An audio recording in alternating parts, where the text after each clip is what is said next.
Tanveer academy சார்பாக 2 நாட்களுக்கு முன்பதாக BMICH பண்டாரநாயக்க ஞாபகார்த்த மண்டபத்தில் ஒரு அருமையான புத்தகம் வெளியீடு செய்து வைக்கப்பட்டது. பௌத்த முஸ்லிம் சங்வாதய என்பதுதான் அந்த புத்தகத்தினுடைய தலைப்பு. 2 கலாநிதிகள், ஒருவர் இஸ்லாமியர் அசாத் சிராஸ் என்கிறவர், இரண்டாவது நபர் சிங்கள பெரும்பான்மை சமூகத்தை சேர்ந்த ஒரு பௌத்தர் ரமேஷ் மதுசங்கர். இந்த 2 பேரும் சேர்ந்துதான் இந்த புத்தகத்தை எழுதி இருக்கிறாங்க.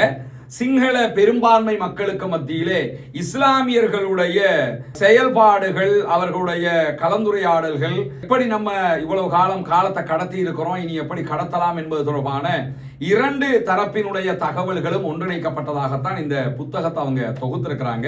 இந்த புத்தக வெளியீட்டு நிகழ்வு ரொம்ப அற்புதமாக இருந்தது. இலங்கையினுடைய பௌத்த மற்றும் பாலி பல்கலைக்கழகத்தினுடைய துணைவேந்தர் அவர்கள் அதில் கலந்து கொண்டிருந்தாங்க.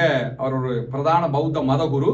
அருமையாக இலங்கையில் இடம்பெற்ற பல சம்பவங்களை நினைவு கூர்ந்து நம்ம 2 தரப்புமே ஒற்றுமையாக பயணிக்கணுங்கிற விஷயங்களை சொல்லியிருந்தார். குறிப்பாக மற்றவர்களுடைய மதங்களை படிக்க வேண்டும், ஆனால் அவற்றை நிந்திப்பதற்காக அல்ல, அதுல இருக்கக்கூடிய செய்திகளை நம்ம தெரிஞ்சுக்கிறதுக்காக என்கிற ஒரு தகவலையும் அதில் அவர் சொல்லியிருந்தது மட்டுமல்லாம, பேராதனை பல்கலைக்கழகத்தினுடைய ஒரு விரிவுரையாளர் கலந்து கொண்டு பேசிய ஒரு செய்தி அற்புதமாக இருந்தது. என்னன்னா, இந்த தம்பியா, இலங்கை முஸ்லிம்களை தம்பியா என்று சொல்லுவது, அதே போன்று பொதுவாக பறையா என்கிற வார்த்தையை பயன்படுத்துவது, அதுக்கெல்லாம் அற்புதமான ஒரு விளக்கம் சொன்னார். தம்பியான்னா, தம்பியாங்கிறது நீங்க கவலைப்படாதீங்க, நீங்க தம்பிகள் அவ்வளவுதான்.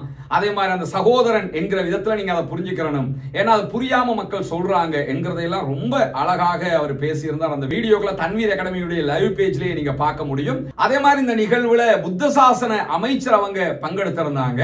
ஒரு நீண்ட உரையாற்றினாரு. அதுல சொன்ன ஒரு அற்புதமான செய்தி, அழுத்தமாக சொன்ன செய்தி என்னன்னா, இனிமேல் இனவாதத்திற்கு இந்த நாட்டிலே இடமில்லை என்பது.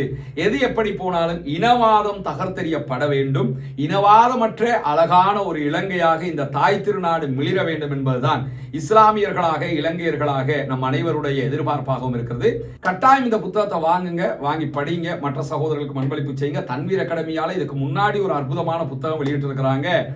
மார்க்ஸ் அவர்கள் எழுதிய நான் கண்ட நபிகளார் என்கிற புத்தகம் தமிழ்ல நான் படிச்சுட்டேன்.